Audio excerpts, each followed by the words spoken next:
செட்டிக்குளம் பாலதண்டாயுதபாணி திருக்கோவில். நம்ம எல்லாரும் கையில் வேலேந்திய முருகனை தரிசிச்சிருப்போம். ஆனால் செட்டிக்குளம் பாலதண்டாயுதபாணி முருகன் தன் கையில் செங்கரும்போடு காட்சியளிக்கிறார். இந்த மாதிரி கரும்பை கையில் ஏந்திய முருகனை நாம் வேறு எந்த தலத்திலையும் தரிசிக்க முடியாது. இது அகத்திய மாமுனிவரால் வழிபட்ட தலம். கோவில் எங்கே இருக்குன்னு பார்த்தீங்கன்னா, திருச்சி டு பெரம்பலூர் போகிற வழியில் ஆலத்தூர் என்ற ஊரில் இருந்து சுமார் 8 கிலோமீட்டர் தொலைவில் இருக்குது. பழனி தண்டாயுதபாணி கடவுள் மொட்டைத்தலையோட ஆண்டிக்கோலத்தில் அருள் பாலிக்கிறாரு. ஆனால் செட்டிக்குளம் தண்டாயுதபாணி அப்படி இல்லாமல் தலையில் முடியோட உச்சி குடுமியோட அருள் பாலிக்கிறாரு. இந்த மலைக்குன்றுக்கு நேர் எதிரே ஏகாம்பரேஸ்வரர் திருக்கோவில் இருக்குது.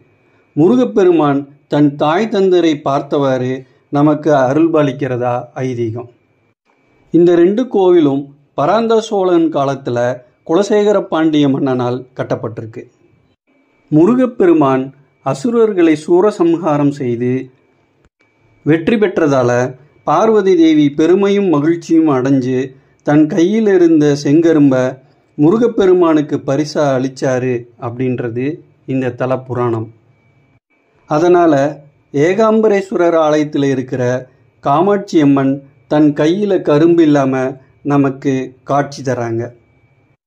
முருகப்பெருமானோட படைத்தளபதியான வீரபாகுவை நம்ம இங்கே தரிசிக்கலாம். கண்ணகியின் கடும் சினத்தை தணித்து இந்த ஊருக்கு பக்கத்திலேயே சிறுவாச்சூர் மதுரகாளி அம்மன் அப்படின்னு அமர்த்தி ஆற்றுப்படுத்தி இருக்காரு இந்த முருகப்பெருமான்.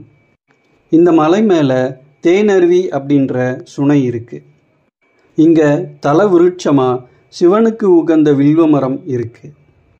அருணகிரிநாதர் இந்த தலத்தை பற்றி பாடியிருக்காரு. ஓம் சரவணபவாய நமக.